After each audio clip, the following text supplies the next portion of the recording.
નમસ્કાર દર્શક મિત્રો, એડી ન્યૂઝમાં આપનું હાર્દિક સ્વાગત છે। હું છું આપની સાથે આરડી વાઘેલા। જોઈએ આજના મુખ્ય સમાચાર। અંકલેશ્વર જીઆઈડીસી ઓફિસ નજીક કારમાંથી ₹10 લાખ ભરેલ બેગની ચોરી। અંકલેશ્વર જીઆઈડીસી ઓફિસના ગેટ નજીક કારમાંથી ₹10 લાખ ભરેલ બેગની ચોરી થતાં ખળભળાટ મચી જવા પામ્યો છે। અકસ્માત થયો હોવાની જણાવી બાઇક સવાર 3 શખ્સો ચોરી કરી ફરાર થઈ જતા જીઆઈડીસી પોલીસે તપાસ શરૂ કરી છે।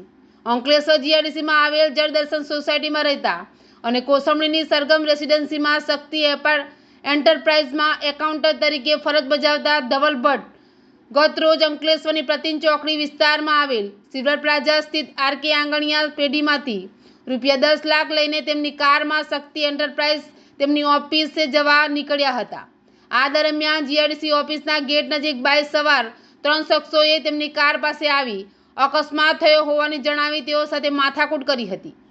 આ દરમિયાન અજાણ્યા શખ્સોએ એકાઉન્ટન્ટ ધવલ ભટ્ટની નજર ચૂકવી કારમાંથી ડ્રાઈવર સીટની બાજુમાં મૂકેલ રોકડા ₹10 લાખ ભરેલ બેગની ચોરી કરી ફરાર થઈ ગયા હતા। આ અંગે એકાઉન્ટન્ટ ધવલ ભટ્ટે અંકલેશ્વર જીઆઈડીસી પોલીસ મથકે ફરિયાદ નોંધાવતા પોલીસે ચોરી અંગેની ફરિયાદ નોંધી વધુ તપાસ હાથ ધરી છે। એડી ન્યૂઝ સાથે રિપોર્ટ જયેશ પ્રજાપતિ, અંકલેશ્વર।